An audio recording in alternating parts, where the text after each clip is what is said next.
Shalom jemaat SIB Seremban. Puji Tuhan kita dapat bertemu lagi di dalam ibadah Ahad kita pada hari ini. Dimanapun semua kita berada untuk beribadah bersama-sama, saya percaya kerinduan kita untuk memuji Tuhan, menyembah Tuhan, terlebih untuk mendengarkan firman Tuhan. Amin.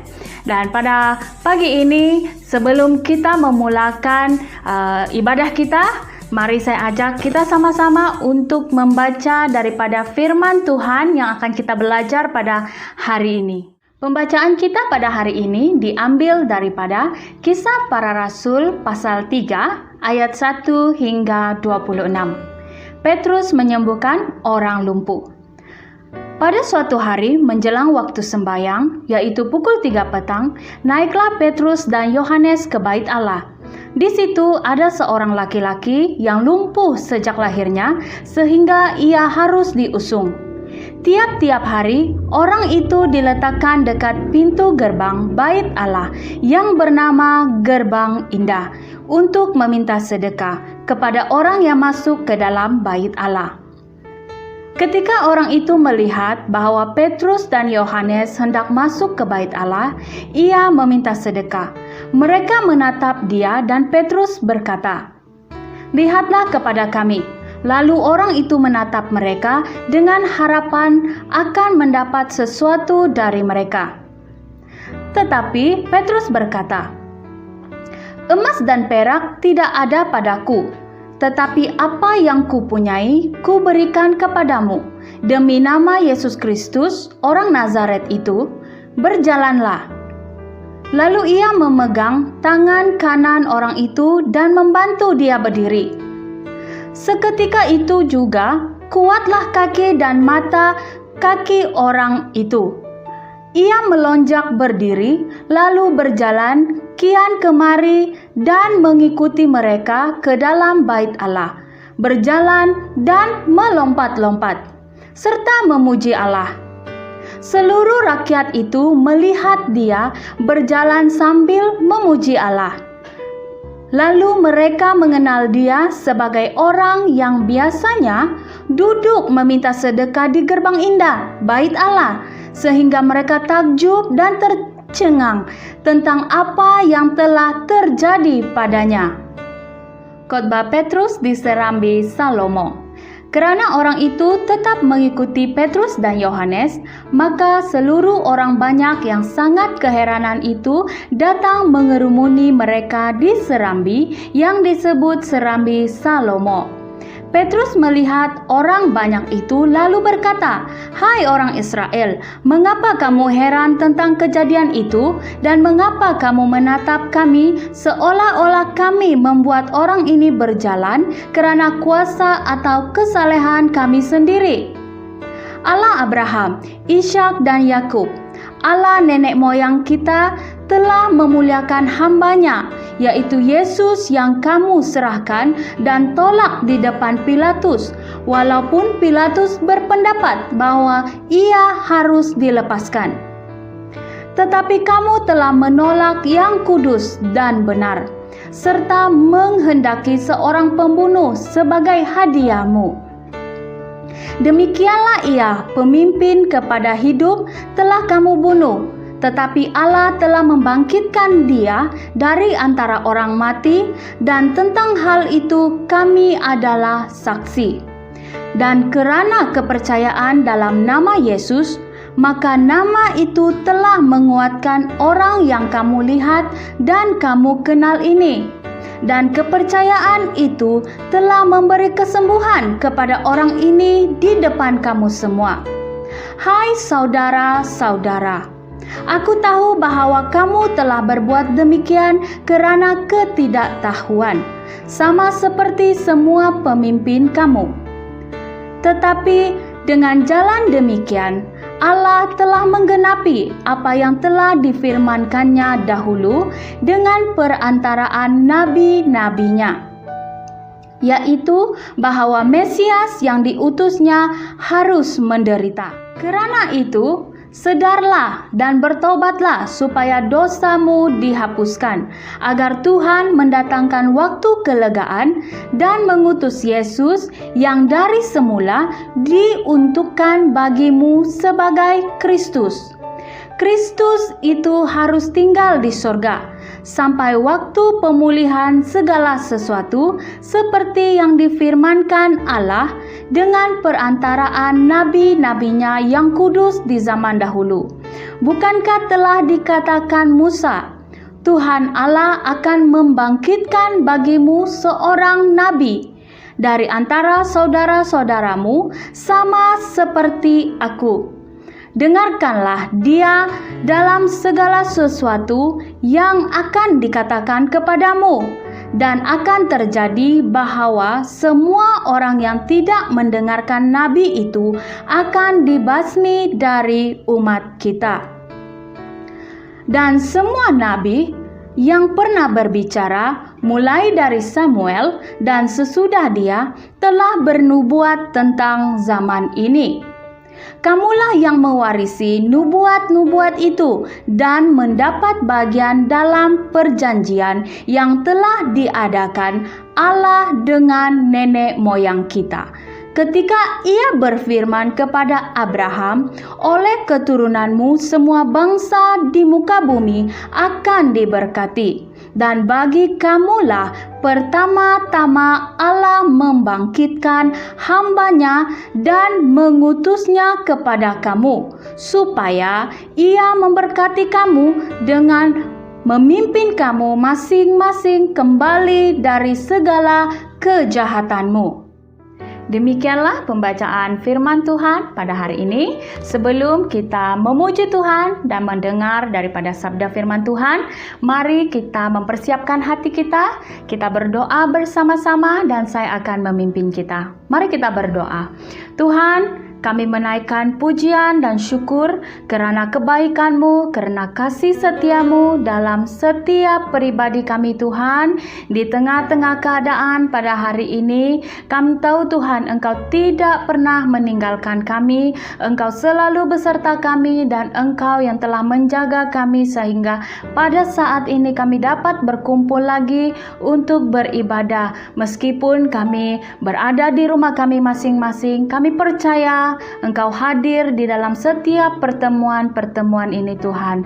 Terima kasih Bapa, kami berdoa supaya ibadah kami berjalan dengan baik sepanjang hari ini. Daripada semua yang mengambil tempat pelayanan Tuhan, Engkau berkati ya Bapa, dan Engkau mendahului di setiap lagu-lagu yang akan kami naikkan. Biarlah menjadi korban syukur kami Tuhan Yesus. Kami menaikkan pujian karena penjagaan-Mu Tuhan Yesus. Terima kasih Bapa, kami siapkan hati kami, pikiran kami Tuhan Yesus. Kami siap untuk ditegur lewat firman-Mu pada hari ini Bapa.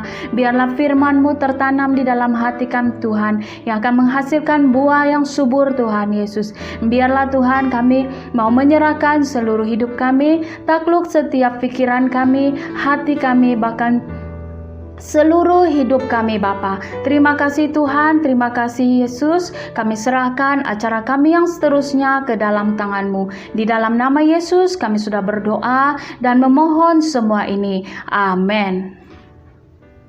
Shalom dan selamat pagi. Mari kita memuji Tuhan dengan mengatakan pekerja Kristus yang mulia.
pekerja Kristus yang mulia.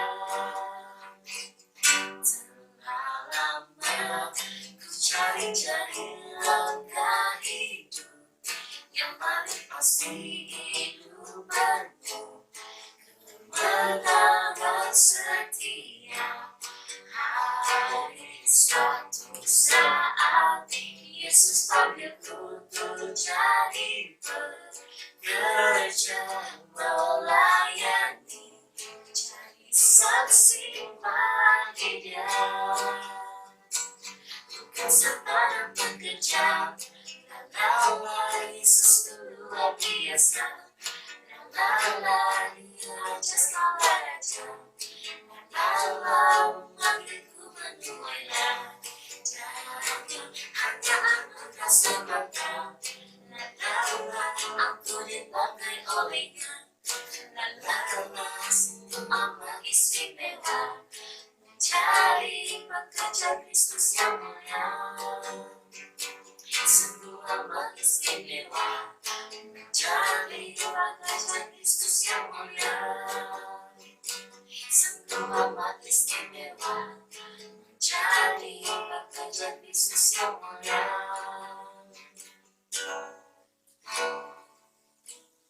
Aku ingin selalu ada di hadirat-Mu. Aku ingin selalu berada dalam nama-Mu. Dibawa ke sayap-Mu, Kau bawaku terbang tinggi, melintasi langit biru, bagaikan raja wali. Bagai raja wali, melintasi gunung tinggi, bagai raja wali, melintasi tanah hidup.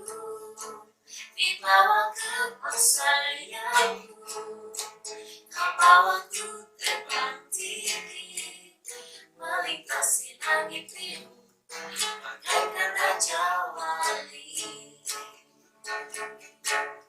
Aku ingin selalu berada di hadirat-Mu.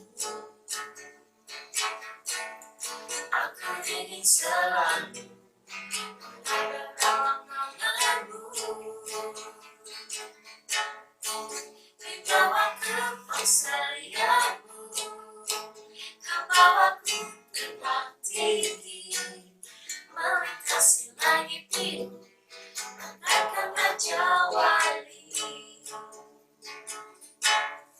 Bagai raja wali, melintasi gunung tinggi, bagai raja wali, melintasi badai hidup. Dibawa ke sayap-Mu, Kau bawaku terbang tinggi, melintasi langit biru, bagaikan raja wali. Melintasi langit biru, bagaikan raja wali. Melintasi langit biru, bagaikan raja wali. Mari kita mendengar firman Tuhan.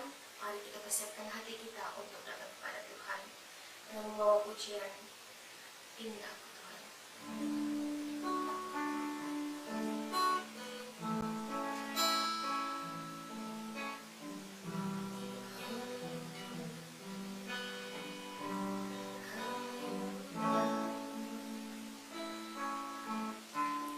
Ini aku, semua milikku, ku serahkan padamu Tuhan.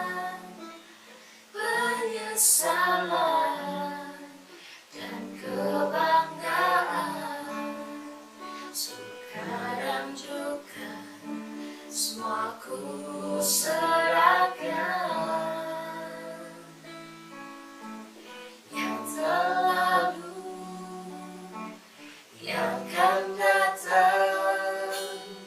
Hasrat dan harapannya terbayang, masa depan dan rencanamu semua ku serahkan dalam tanganmu. Ku persembahkan hidupku kepadamu Tuhan, untuk kemuliaan-Mu. Ku berikan hidup ini sebagai persembahan yang berkenan padamu.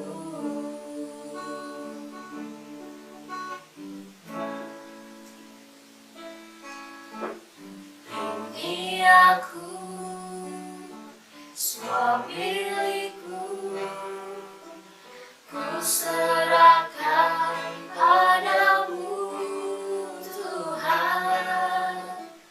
Penyesalan dan kebanggaan, suka dan duka, semua ku serahkan. Yang selalu, yang akan datang, hasrat dan harapannya terbayang, masa depan dan rencanamu semua ku serahkan dalam tanganmu.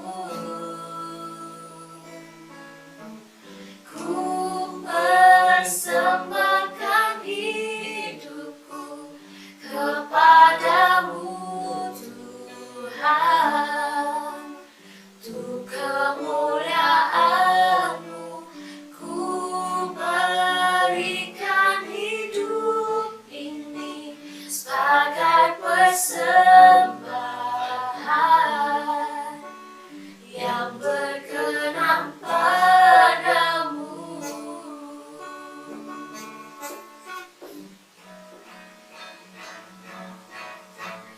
Ku persembahkan hidupku kepadamu Tuhan, untuk kemuliaan-Mu.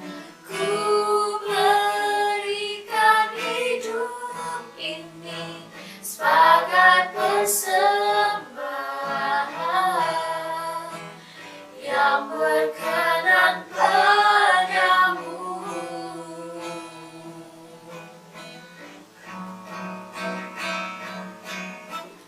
Ku persembahkan hidupku kepadamu Tuhan, untuk kemuliaan-Mu. Ku berikan hidup ini sebagai persembahan yang berkenan padamu. Ku berikan hidupku kepadamu Tuhanku.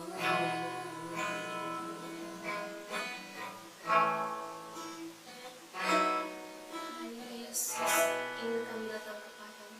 Terimalah kami Bapa, terimalah hidup kami. Haleluya Yesus, kami serahkan dalam tangan Engkau. Amin. Shalom dan selamat pagi saudara-saudari sekalian. Selamat bertemu kembali dalam ibadah online SIB Seremban pada hari ini. Hari ini saya akan berkongsikan daripada Kisah Para Rasul pasal 3. Selama 3 minggu yang lepas, Pastor Melkias dan juga Pastor Ram telah berkongsi pasal Kisah Para Rasul daripada pasal 1 dan juga pasal 2. Hari ini tajuk perkongsian saya adalah pelayanan saksi Kristus. Baik, sebelum saya mulakan perkongsian saya, mari kita berdoa. Tuhan Allah yang baik, terima kasih Bapa kerana menemukan kami sekali lagi dalam ibadah online hari ini Tuhan. Kami bersyukur kerana dapat belajar bersama-sama daripada firman-Mu yang hidup Tuhan. Dan saya menyebut Roh Kudus-Mu untuk berada bersama-sama dengan kami semasa kami belajar firman Tuhan ini, untuk mengambil kebenaran daripada firman-Mu dan kerjakan sesuatu yang indah yang akan menetap di hati kami Tuhan. Kebenaran-Mu, prinsip-Mu Tuhan. Ajarkan kami Tuhan, berikan kami pemahaman untuk mengerti firman Tuhan ini. Biarlah ia menjadi hidup, biarlah dia menjadi berkat dan menjadi panduan hidup kami pada hari-hari yang akan datang. Saya berdoa agar kamu memberkati setiap seorang yang mendengar perkongsian singkat ini pada pagi hari ini. Biarlah Roh-Mu berada di mana saja umat-Mu berada pada pagi hari ini. Terima kasih Tuhan. Di dalam nama Yesus kami berdoa. Amin. Okey. Latar belakang kepada pasal 3 yang akan saya kongsikan ini adalah sebenarnya daripada ayat pasal 2 ayat 43. Dia menyatakan banyak keajaiban serta tanda-tanda dilakukan melalui para rasul itu. Kita telah belajar bahawa dalam pasal 1 dan pasal 2 bahawa Roh Kudus telah turun ke atas para rasul dan juga mereka yang percaya pada Yesus di Yerusalem. Dan mereka telah bangkit, Petrus bangkit mengkhotbahkan apa yang telah terjadi, menerangkan kepada orang yang berkumpul di situ apa yang terjadi. Dan selepas itu ramai yang mula percaya pada Yesus dan gereja Tuhan mula bertumbuh di situ. So dalam ayat 40 dikatakan bahawa banyak keajaiban serta tanda dilakukan melalui para rasul itu. Dan di pasal 3 ini menceritakan salah satu mukjizat yang dilakukan oleh para rasul. Okay, itu intipati utama pasal 3, menerangkan tentang salah satu mukjizat. Bukan semua, ini hanya adalah satu contoh yang ditulis oleh Dr. Lukas dalam kisah para rasul ini. Pasal 3 ini dibahagikan kepada dua bahagian. Daripada ayat 1 hingga 11, mukjizat yang dilakukan oleh Petrus dan Yohanes. Kita telah dengar tadi MC membacakan pasal 3 ini. So saya pasti anda telah memberi perhatian bahawa pasal 3 ayat 1 sehingga 11 menerangkan tentang mukjizat yang dilakukan oleh Petrus dan Yohanes. Manakala daripada ayat 12 hingga 26 menerangkan tentang khotbah Petrus kepada orang ramai yang hairan melihat mukjizat ini. So, dua bahagian, mukjizat dan juga khotbah. Okey, pasal 3 ni menerangkan tentang satu mukjizat bagaimana seorang yang dilumpuh telah disembuhkan. Disembuhkan oleh kuasa Roh Kudus dengan nama Yesus Kristus. Okey, orang yang lumpuh ini tidak diberi nama dalam Alkitab ya. So kita terpaksa memetik dia sebagai orang yang lumpuh saja. Dia telah dilahirkan sebagai orang lumpuh. Bermakna sesuatu kecacatan yang telah terjadi sejak lahir lagi. Apa signifikasi ini adalah sesuatu penyakit atau kecacatan yang ada sejak lahir adalah sesuatu yang susah disembuhkan. Okay? Sebab ia telah dari awal lagi ada. Kalau kita rujuk Kisah Para Rasul pasal 4 ayat 22 mengatakan bahawa orang ini yang telah disembuhkan berumur lebih daripada 40 tahun. Okey, kalau lebih daripada 40 tahun, bayangkan dia sudah lumpuh selama itu. Sudah lama 40 lebih tahun. Dia sudah lumpuh. Dia tidak dapat berjalan. So, kehidupan dia hanyalah meminta sedekah. Saya rasa mungkin keluarga dia telah letakkan dia di pintu masuk bait suci seperti yang dicatat dalam Alkitab untuk meminta sedekah. Mungkin sudah bertahun-tahun lamanya.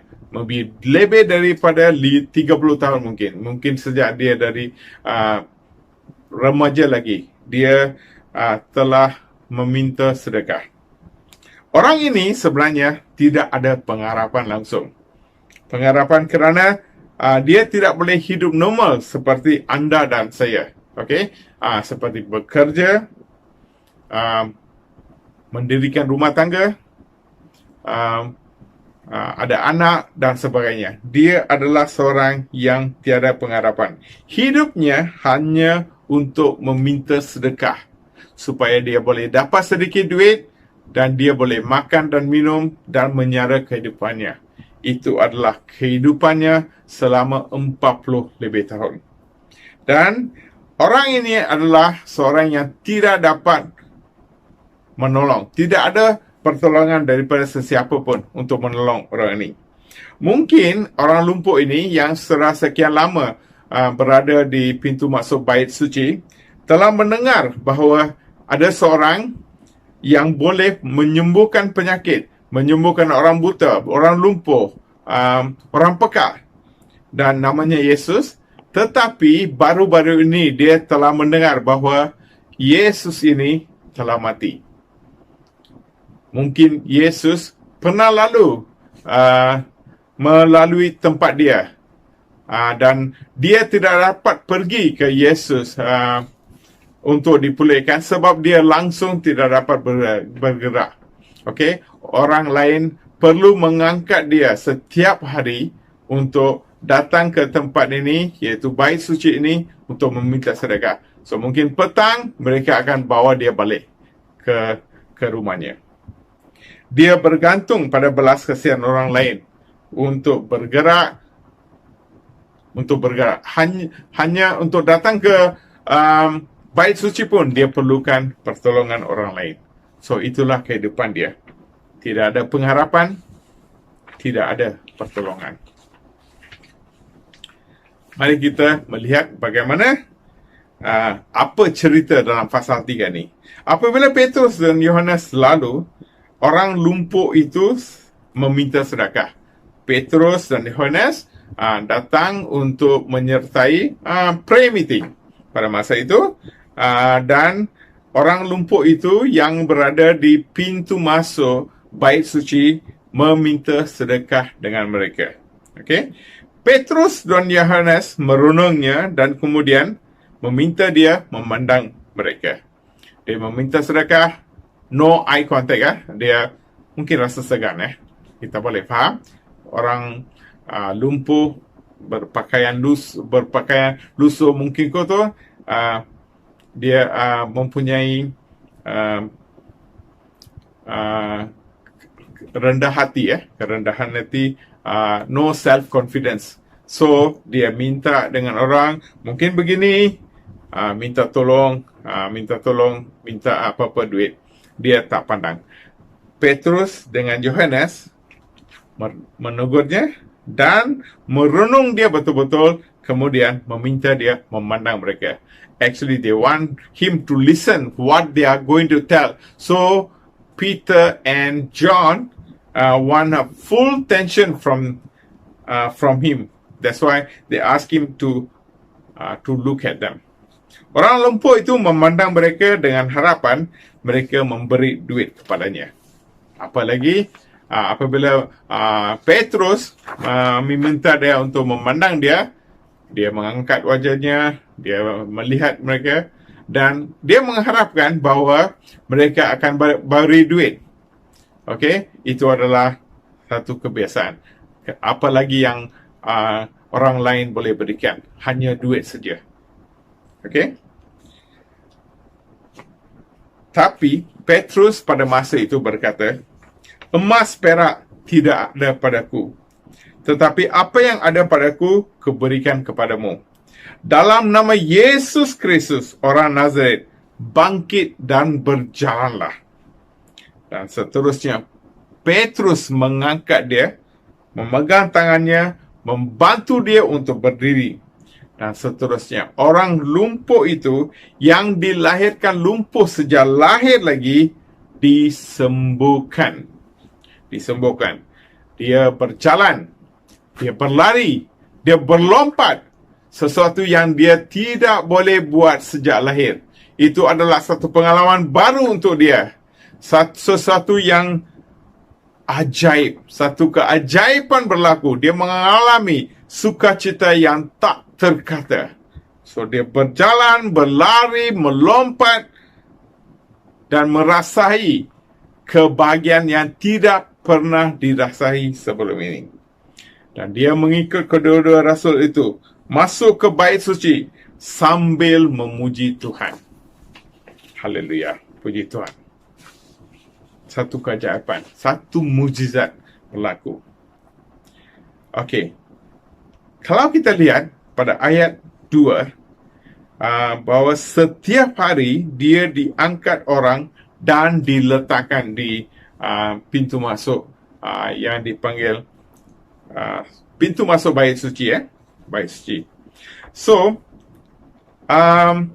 kita boleh menjangkakan bahawa dia berada di situ lama. Setiap hari ada orang angkat dan letakkan dia. Petrus dan Yohanes pasti melihat orang lumpuh ini sebelum ini. Betul tak? Okey? Petrus dan Yohanes bukan kali pertama datang ke bait suci di Yerusalem ini. Mereka pernah datang sebelum ini. Dan orang yang lumpuh ini telah mungkin berada bukan 40 tahun, mungkin 30 tahun, mungkin 20 tahun, mungkin 10 tahun. Tetapi dia sudah ada di situ terlalu lama. 10 tahun itu bukan satu tempoh masa yang pendek, sangat lama. Dan pastinya Petrus dan Yohanes pernah nampak dia sebelum itu. Tetapi pada hari ini, bila dia disembuhkan, pada hari ini, apabila Petrus dan Yohanes melihat orang lumpuh itu, pastinya timbul belas kasihan di dalam hati mereka. Belas kasihan untuk melihat orang itu dibebaskan, disembuhkan, dan menikmati kehidupan seperti orang lain. Dan juga bukan saja belas kasihan, tetapi satu keyakinan iman, keberanian di dalam hati mereka bahawa Tuhan mampu memberikan kesembuhan pada orang lumpuh ini di dalam nama Yesus Kristus. Maka Petrus mendekati orang lumpuh ini dan dia pun berkata bahawa emas dan perak tidak ada padaku, tetapi apa yang ada padaku, ku berikan kepadamu. Dalam nama Yesus Kristus orang Nazaret, bangkit dan berjalanlah. Dan dia mengangkat, dia begitu pasti bahawa Tuhan akan memberikan kesembuhan pada dia. Dan dia mengangkat dia, dan memang benar, Tuhan menyembuhkan mereka. Apa yang kita belajar daripada petikan ini, saudara-saudari, bahawa Petrus dan Yohanes, mereka agak peka dengan keadaan. apabila mereka nampak orang lumpuh ini, dan apabila Roh Kudus mungkin memberi rasa belas kesian di dalam hati mereka terhadap orang lumpuh ini. Jadi, sebagai pelayan Kristus, kita harus mempunyai kesedaran seperti ini. Bagaimana ya? Kita seharusnya sebagai pelayan Kristus yang dipenuhi dengan Roh Kudus, seharusnya bersekutu dengan Roh Kudus setiap hari. Dan memulai hari dengan doa agar Tuhan dapat menggunakan kita sebagai alatnya untuk kemuliaan namanya. Setiap hari, relakan diri anda, relakan diri kita untuk dipakai Tuhan. Setiap hari. Tidak semestinya kita harus pergi ke gereja saja. Tetapi dalam kehidupan harian kita, di mana saja kita pergi, sama ada kita bekerja ataupun kita tidak bekerja, tapi berada di rumah, kita meminta, berdoa Tuhan supaya menggunakan kita untuk memuliakan namanya. Sepanjang hari, kita harus peka dan sensitif dengan persekitaran kita. Buka mata, buka telinga, mendengar dan buka hati kita. Biarkan belas kasihan Tuhan itu mengalir di dalam hati kita. Biar kita sensitif terhadap persekitaran kita, apa yang berlaku di keliling kita, dan juga sensitif dengan keperluan orang di sekitar kita. Kita sepatutnya tahu apa yang berlaku terhadap jiran-jiran kita, terhadap teman pekerja kita. Kita pergi office, kita tidak hanya bekerja, kerja, lepas tu balik. Kita bergaul dengan mereka. Kita tahu bahawa apa yang berlaku di dalam kehidupan kita. So, biar kita sensitif.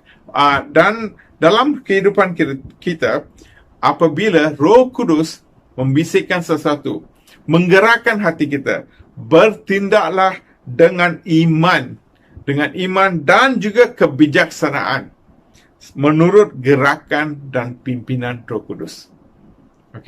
Itu adalah penting, seperti Petrus dengan Yohanes. Mereka sensitif dengan keperluan orang lumpuh ini yang berada di pintu masuk bait suci. So, biar kita sedar apa yang berlaku sekeliling kita, biar kita menyedari keperluan orang di sekeliling kita. So, perkara pertama yang kita sebagai pelayan saksi Kristus adalah peka dengan gerakan dan pimpinan Roh Kudus untuk memuliakan Tuhan. Ya. Yang kedua. Petrus berkata, emas perak tiada padaku, tetapi apa yang ada padaku, kuberikan kepadamu. Dalam nama Yesus Kristus, orang Nazaret, bangkit dan berjalanlah. So, kita melihat di sini bahawa Petrus memberikan apa yang ada pada dia. Dia tidak memberikan sesuatu yang tidak ada pada dia. Apa yang ada pada dia adalah iman pada nama Yesus Kristus. Dia kaya dengan iman. Dia tidak kaya dengan harta benda. So, itu yang dia berikan. Itu yang dia gunakan untuk memuliakan nama Yesus. Jadi, sebagai pelayan saksi Kristus, kita harus menggunakan segala talenta, skill, kebolehan yang Tuhan anugerahkan pada kita demi kemuliaan namanya, serta perluaskan kerajaannya di bumi ini. Tuhan anugerahkan sesuatu skill, sesuatu pengetahuan, sesuatu kebolehan pada kita. Semuanya ada sebab. Kita sebagai pelayan mesti menyedari perkara ini. Apa yang ada pada kita adalah anugerah Tuhan semata-mata. Tujuan Tuhan berikannya itu adalah bukan untuk memuaskan hati sendiri, bukan untuk mencari duit, dan bukan untuk memenuhi segala keperluan pada kita. Anda boleh gunakan. Tetapi Anda harus sedar juga, kita boleh menggunakan talenta ini untuk kemuliaan nama Tuhan. Bermulalah dengan kecil. Jangan tunggu sesuatu yang besar. Contohnya, bila kita mula bekerja, gaji kita sedikit saja, tidak begitu banyak. Tapi, walaupun kredit sedikit, kita belajar untuk memberi persembahan, memberi persepuluhan. Walaupun sedikit, walaupun kecil jumlahnya, kita belajar memberi apa yang Tuhan telah berikan pada kita, sedikit demi sedikit. Okay? Jangan risau betapa kecilnya amount atau apa kita berikan, supaya apabila kita mempunyai kekayaan yang besar, luar biasa harta kita tidak akan ragu-ragu lagi untuk memberi juga kepada dia. So, habit itu perlu di-develop semasa kecil lagi. Semasa benda itu kecil. Okay? Kita lihat di Yohanes 6 ayat 9 bahawa seorang budak kecil memberikan apa yang ada pada dia. 5 roti dan 2 ikan. Okay? Dia berikan apa yang ada. Walaupun beribu orang ya di situ, dia tidak peduli. Dia berikan apa yang ada pada dia. So, prinsip kedua yang harus kita belajar adalah gunakan apa yang ada pada kita untuk melayani Tuhan. Okay, seterusnya. Petrus ini, kita telah lihat dalam Injil Yohanes, telah menyangkal Yesus. Okay, setelah Yesus ditangkap, dia telah menyangkal Yesus. Dalam Yohanes 18 ayat 15 hingga 17 dan juga ayat 25 ke 27. Petrus ini, dia takut dengan orang, takut ditangkap, disebabkan kelemahan dia ni, ketakutan apa yang akan berlaku pada dirinya. Dia menyangkal Yesus. Petrus menyedari kelemahannya itu. Okay, selepas itu dia sedar akan kelemahannya itu. Dan dia telah dipulihkan oleh Yesus. Okay, dan dipenuhi oleh Roh Kudus. Dalam Kisah Para Rasul pasal 1 ayat 8, kita melihat semua pengikut Yesus telah dipenuhi, telah diurapi oleh Roh Kudus. Dan Petrus tidak membiarkan masa lampaunya menghambat dan menguasai dia. Okay? Dia tidak ingat lagi sekarang bahawa dia pernah menyangkal Yesus. Apa Yesus akan masihkah dia Yesus marah dengan dia? Bolehkah dia melakukan mukjizat? Ini semua Petrus tidak pedulikan. Dia sudah lupa akan kelemahannya dulu. Sebab Yesus telah memulihkan dia. Dan dia juga telah diurapi oleh Roh Kudus. Ya. Filipi 3 ayat 13. Paulus mengatakan, satu hal yang dia lakukan adalah meninggalkan apa yang ada di belakang dan menuju ke depan. Okay, sebagai pelayan adalah sangat penting bahawa kita meninggalkan apa yang ada apa yang telah berlaku pada masa lampau di belakang kita. Kita tidak lupa begitu saja, tapi kita belajar apa yang perlu dipelajari dari apa yang berlaku di belakang. Dan setelah itu, kita maju ke depan. Jangan membiarkan perkara itu yang berlaku pada masa lampau masih menghambat dan menguasai kita. Jadi prinsip ketiga yang kita pelajari daripada petikan ini adalah jangan biarkan masa lampau mengekang pelayanan kita. Terus maju. Jangan tengok belakang ya. Seterusnya, kita bergerak ke ayat 11. Dalam petikan, dalam bahagian kedua ini, kita akan masuk bab di mana Petrus sedang berkhotbah. Dia telah sembuhkan orang itu, mereka masuk ke bait suci, dan sekarang dia mula berkhotbah. Okey. Dalam ayat tu kita baca, semua orang tersangat heran, ayat 11 ya. Semua orang tersangat heran, itu berlari mengurumuni mereka di serambi yang dinamakan serambi Salomo. Petrus sebenarnya berkhutbah kepada orang ramai yang mengurumuni mereka. Okey. Satu keajaiban telah berlaku. Ramai yang pergi ke bait suci itu sedar dan pernah melihat orang ini meminta sedekah. Orang lumpuh itu ya, meminta sedekah di pintu masuk bait suci. Dan hari ini mereka melihat dengan mata kepala mereka sendiri, orang ini telah disembuhkan. Orang ini boleh berlari, boleh melompat dan sebagainya. Dan mereka heran.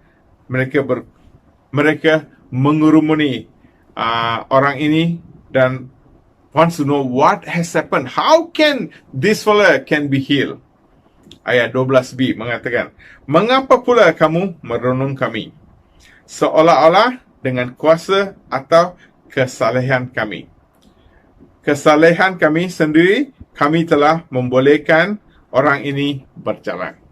Dan Petrus mengatakan, menerangkan kepada orang yang mengurumuni itu, orang yang berkumpul di situ, kenapa kamu heran? Okey? Kenapa melihat kami seolah-olah disebabkan kamilah orang ini telah disembuhkan? Bukan disebabkan kami. Bukan disebabkan oleh kuasa ataupun kesalahan kami orang ini disembuhkan. Petrus menerangkan bahawa mukjizat ini bukannya terjadi oleh kuasa mereka atau kehidupan mereka yang kudus. Okay? Ramai orang berfikir bahawa pelayan-pelayan Tuhan yang hidupnya kudus, sangat special, akan dipakai Tuhan. Sebab mereka hidup kudus. Okay? Tapi Petrus telah terangkan di sini bukan saya cakap jangan hidup kudus. Okay? Hidup kudus itu penting. Tetapi hasil pelayanan itu bukannya disebabkan oleh cara hidup seorang pelayan. Okay? Kesemua talenta, kebolehan, harta dan masa adalah pemberian Tuhan. Segala apa yang dimiliki oleh kita sebagai pelayan Kristus bukannya milik kita. Okay? Kita hanyalah pengurus yang dipertanggungjawabkan untuk melakukan sesuatu pelayanan. If God give us the skill, the wisdom to use computer very well, we can easily pick up anything, any new technology that comes in the IT. Okay, that is new in the IT world. If God give you that skill to understand and use it for the glory of God. Okay, gunakan skill ini, talenta ini kepada untuk melayani Tuhan. Puji Tuhan kita ada Yong yang menggunakan karunia yang diberikan oleh Tuhan untuk kemuliaan dia. Sangat setia dia melayani menggunakan Zoom, mengajar kita dan membolehkan kita bertemu dan juga recording untuk ibadah online Ahad ini. Puji Tuhan, Tuhan berkati dia. Okey? Okey, prinsip keempat ialah tanggungjawab kita hanya melayani dengan setia tanpa mencuri kemuliaan Tuhan. Okey? Jangan lupa, segala pemberian ini, talenta yang ini adalah diberikan oleh Tuhan. Kita bukanlah sumbernya. Dia yang berikan, so give back the glory to God. Berikan kemuliaan kepada Tuhan. Jangan mencuri kemuliaan. Okay? Bahaya tu. If you think that you are great. Because ramai orang diberkati oleh pelayanan anda. Jangan mencuri kemuliaan Tuhan. Ingat selalu Tuhan yang berikan kebolehan talenta kita. Okay? Seterusnya, intipati khotbah Petrus. Orang ramai yang mengurumuni Petrus adalah kebanyakannya orang Israel Sebab mereka datang beribadah di bait suci Allah. Okey, tadi kita baca mereka ada di situ. Jadi, kebanyakannya adalah orang Israel. Petrus mengingatkan dalam khotbah dia, mengingatkan kesalahan dan dosa keji yang dilakukan oleh orang-orang Israel ini. Okey, orang Israel ini telah melakukan dalam khotbah Petrus, kita melihat pada ayat pasal 3 ayat 13a Petrus menyentuh tentang orang Israel menyangkal dan tidak menerima hamba Allah Abraham, Ishak, Yakub dan Allah nenek moyang mereka, iaitu Yesus. Orang-orang Israel semasa Yesus datang, mereka menyangkal dia. Mereka tidak menerima dia sebagai anak Allah. Padahal Allah memberikan dia untuk mereka. Mereka menyangkal dan tidak menerima dia. Kedua, dalam ayat 13b, orang Israel menghukum dan membunuh Yesus. Walaupun seorang bukan Yahudi, iaitu Pilatus, ingin membebaskan. Okey, kita telah tahu sejarah dia. Semasa Yesus dibicarakan, Pilatus kata dia nak bebaskan dia kerana dia adalah tidak bersalah. Dia tidak dapat mencari apa kesalahan yang sebenarnya dibuat oleh Yesus. Dan dia menawarkan Yesus kepada orang Israel. Dia mau bebaskan dia. Tetapi orang Israel kata tidak. Mereka mau membunuh dia. Mereka mau menghukum dia. Dan mereka mau menyalibkan dia. Yang ketiga, dalam ayat 14 dan 15. Orang Israel membebaskan seorang pembunuh sebagai ganti Yesus yang suci, yang benar, dan menjadi sumber kehidupan. Satu dosa besar yang dilakukan oleh orang Israel. Menghukum anak Allah. Mereka sanggup mencari gantikan seorang pembunuh dan menghukum Yesus Kristus. Apabila Pilatus menangkap mereka kata, kami tak perlu. Kami tak perlu kebebasan. Yesus dibebaskan. Pada hari ini, jangan bebaskan Yesus. Bebaskan Barnabas. Yaitu seorang pembunuh. Okey? Jadi, Yesus mengingatkan dosa-dosa orang Israel. Orang Israel ini sepatutnya dihukum oleh Tuhan. Disebabkan oleh dosa dan kejahilan mereka. Mereka adalah orang yang tiada pengharapan dan tidak tertolong kerana menghadapi murka Allah yang hidup.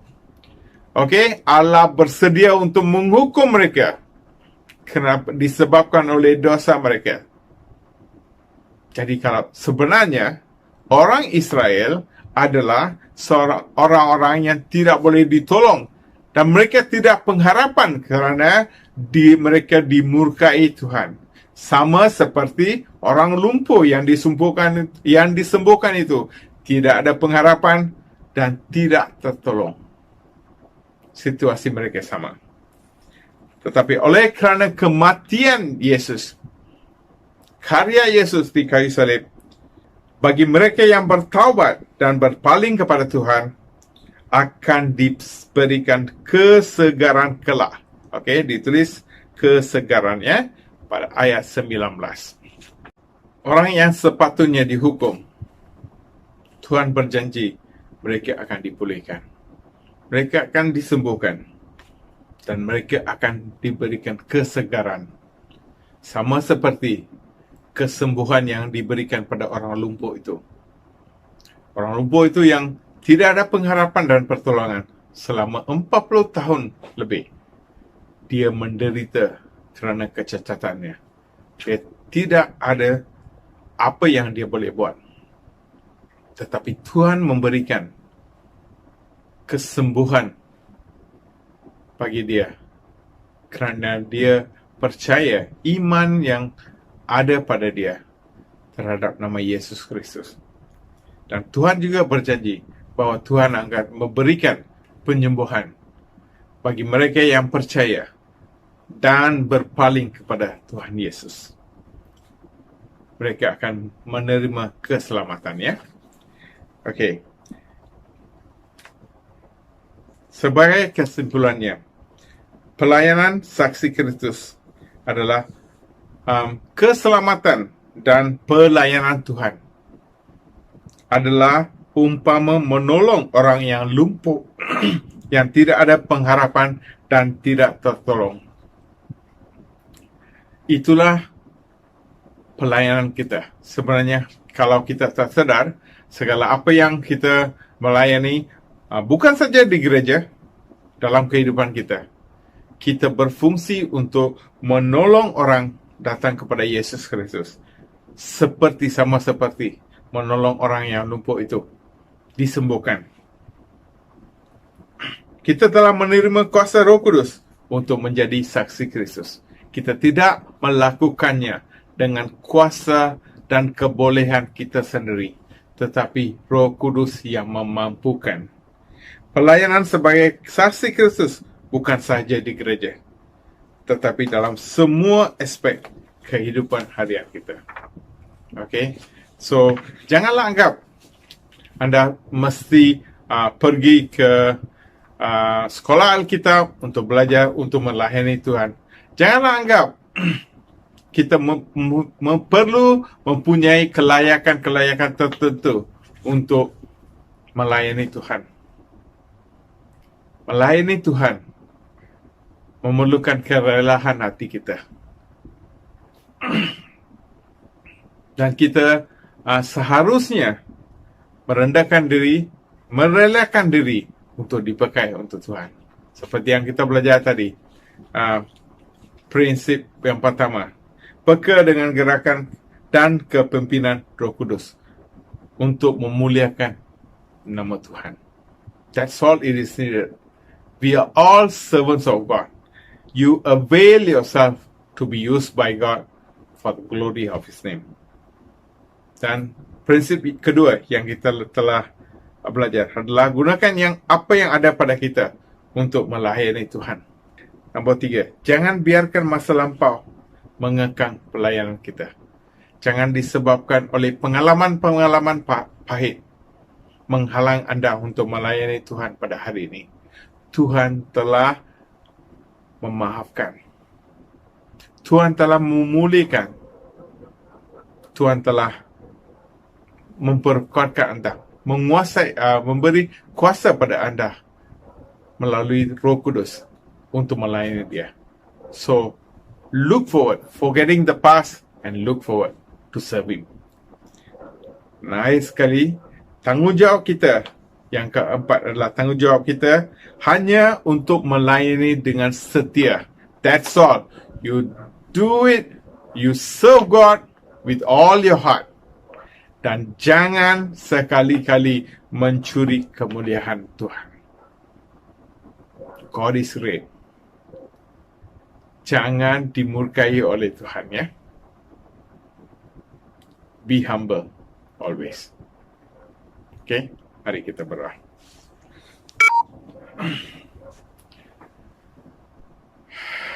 Thank you, Lord, for today. May the Lord bless us and keep us, and let His face shine upon us. In Jesus' name we pray. Amen.